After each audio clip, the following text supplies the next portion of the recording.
RMN Drama presents Kini ang akong suliran.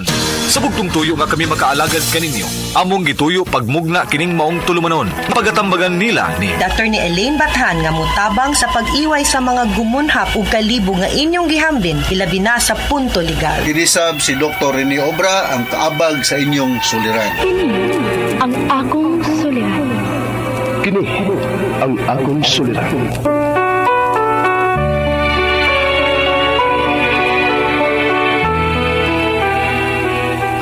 Sa atong pagkaymugso ng kalibutan, gikalawaan at ang daan sa atong suliran. Ang suliran mo'y kabahin sa itong inadlang panginabuhian.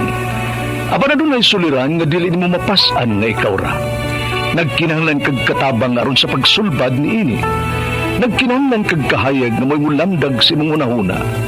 Ug tungod ni ini, natawag kini nga atong tulumanon nga naguluhan. Kini ang akong suliran.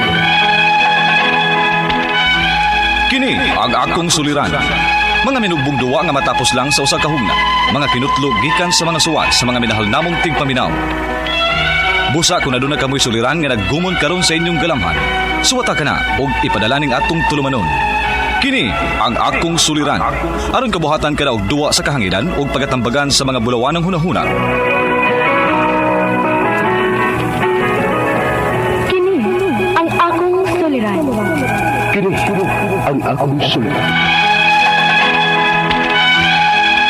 Sinumat ni Teresa Tirul Soria, ubos sa direksyon ni Ingrid Miss Iver Tudaso. Dalit kaninyo sa RMN Drama.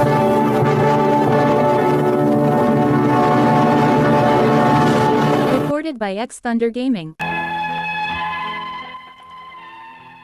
Mayong adlaw kanyang tanan nga nagpaminaw karon ning tulumanon, kini ang akong suliran.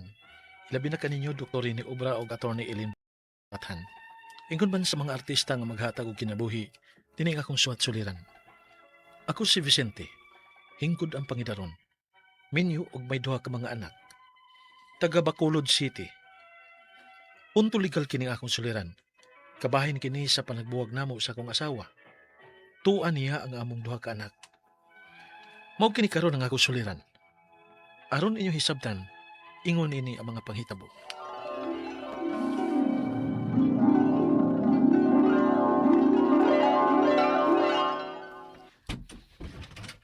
Oh, ni naman di ay ka, Vicente. Pamin ako ma. Kaluyan ka sa Diyos, anak. Mingaw man lagi ma. Asa ba di sila si Gina ug ang mga bata? Nambot anang asawa ni mo. Ikaw ra may lipaton. Ha? Nagplano kang manarbaho sa layo? Oy, ayaw na lang. Samot nga makahigayon ng asawa ni mo. Ma, time para ko naglibog ko nimo ma. Murag mahibot man kang ipasabot. Isulti na lang ko nung nagklaro ma. Dili ko gusto nga musulti sa akong mga pagduda, Vicente.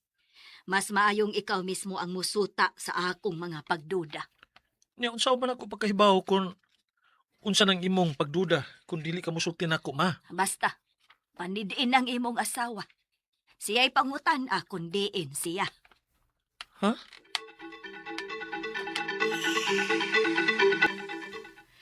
Dito ko silang mama nako eh. Kailaay kaayo dinis inyo. Napay mama nimo nga lain og tinagda nako. Unsa? Murag kadaliok nako, babantayan lang ko. Murag way salig. Murag magsigig duda. Kay nga naman. May rason ba nga magduda si mama nimo? Unsa? Nayabag na kadiha? Basin ba may rason ang mga pagduda ni mama nako nimo? Hoy, Vic, ayaw kog sugdi ha. Kay basin og dili nako kapaabot nga adto na kasalayo manarbaho. Tingali karon dayon, mubiya na ko dinis inyo. Gina.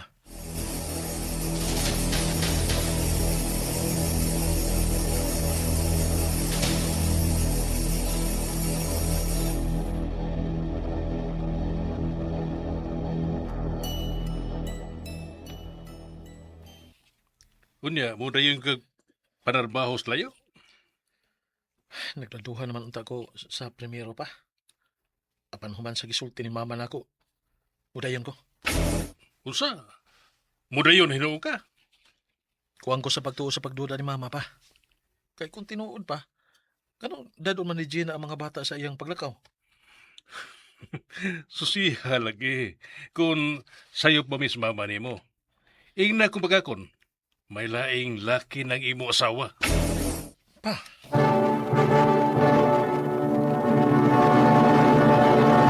Recorded by X Thunder Gaming. Sobra gid ang akong pagsalig sa akong asawa. Siya ba ang gipili ko nga pakaslan? Maong dihay mga pagduda ang akong mga ginikanan bahin niya. Wadain ko matuo. Midayon gid ang tako upan narbaho sa laing lugar apan kalit nga nausab ang akong hunahuna ug mibalik ko sa akong agi. O gunya. Oh, Mga hayop mo! Vicente! Mao di ay nga magsigi ka og pananghid ako nga moanhi ka sa inyo. Og anhin nimo gusto mo puyo samtang wa ko. Kay dugay na di nga anhin mo magkita-kita og sa imong laki. Vic! Kalma lang! Usa kalma! Nagtuo ka nga mo kalma pa ko. Nining ako nakita karon. Ug ang imo mga ginikanan may konsenter pa gyud nining yung gibuhat. Niya pa mo silang bahay mag-abot-abot. Ayaw na lang suko-suko, Gudiha. Dawatan na lang. Nga na ko'y gusto nimo. Move on na lang. Wa ka ikabaws, Gina. Di man ko magkuwang nimo. Hala no? Angay pa bagod na nimo ipangutana. Wala ka mahibaw sa imong pagkuwang nako o sa imong anak, Vicente. Nagtuo ka nga paigo ang imong kita namo. Dugay na kung nagreklamo nimo ana do. Mao bitaw nga andam na ko nga manarbaho sa layo. Kaya ron doon ako'y dakong sweldo. Da, di pagyapon na paigo oy. Og uwahin na. Kay may lain akong gimahal. Maong magbuwag na ta.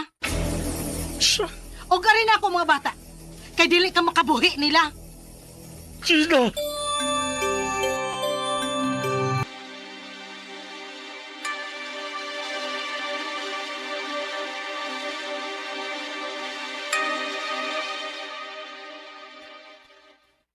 Tagay ba ta? Inom ta. Gusto ko magubog. Di mo gani mo isulbad sa imong problema, Vicente. Tinalawan man ni imo. Atubag ang imong problema. Usama na ako pagkatubang pa. Kibilaan naman kong Gina. Huwag sa akong duha ka mga anak. Uban sing laki. Ayaw na itong nauna ang imong asawa. Ang imo na mga anak ang mawiagikan sa imong asawa. Pero unsaon. Unsaon pa.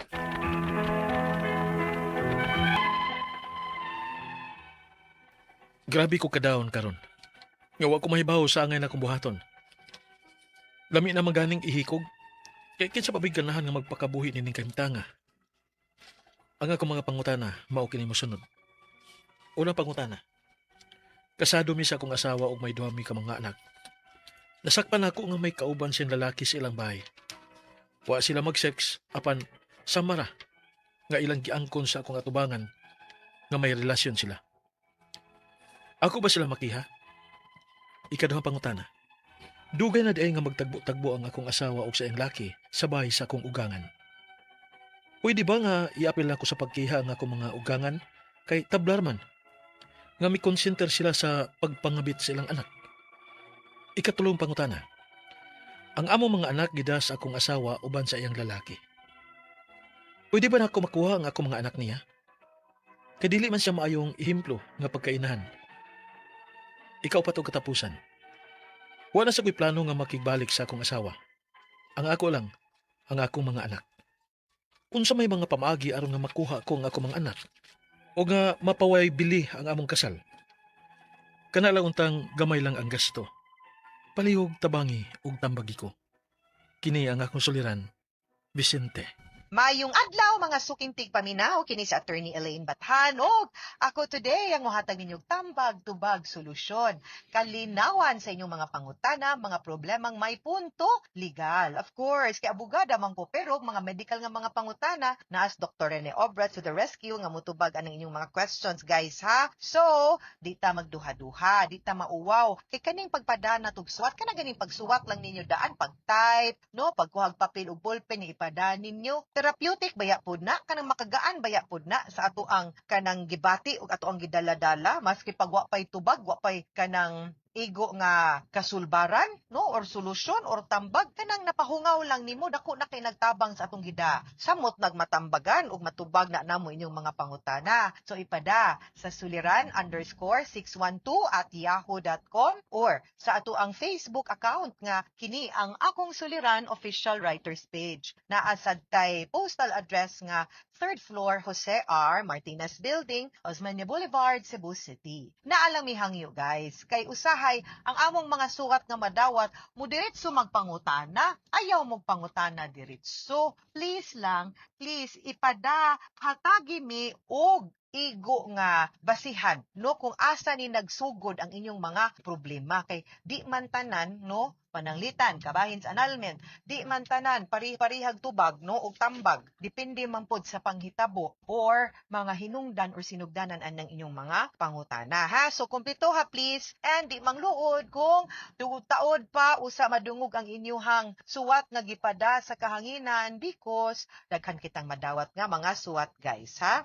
And so, ang ato ang letter sender karong adlaw kay si Vicente, taga Bacolod City. Kumusta man tanan ang ato ang mga Ilonggo, no, nga mga higala nga kusog pod maminaw nato dinha sa Bacolod. Punto legal ang ato ang pangutana, ato ang nasinati sa drama ni Vicente nga nagbuwag sila sa iyahang asawa o wa niya ang iyahang duha ka anak. So naani siya yung mga questions kabahin sa ilahang sitwasyon, no? Kay murag na down siya sa iyahang nahibaw-an, no, kabahin sa iyang mga anak kay gusto niyang kwaon balik ang iyahang mga anak kay murag wa na tarog tratar dito spikas. So una niyang pangutana, kasado mi sa akong asawa ug may duha kami nga mga anak. Nasakpan ako nga may kauban siyang lalaki sa ilang balay. Wala sila mag-sex apan sama sa ilahang giangko ng ilahang gibuhat at tubangan na kung may relasyon sila. Makihab gihapon nako sila. Yes, no? Because lahi manggod ang kasong adultery nga mapasaka nato sa usa ka babay nga minyo kumpara sa usa ka lalaking minyo nga ang atong mapasaka kasong concubinage. Mas lisod i-prove no?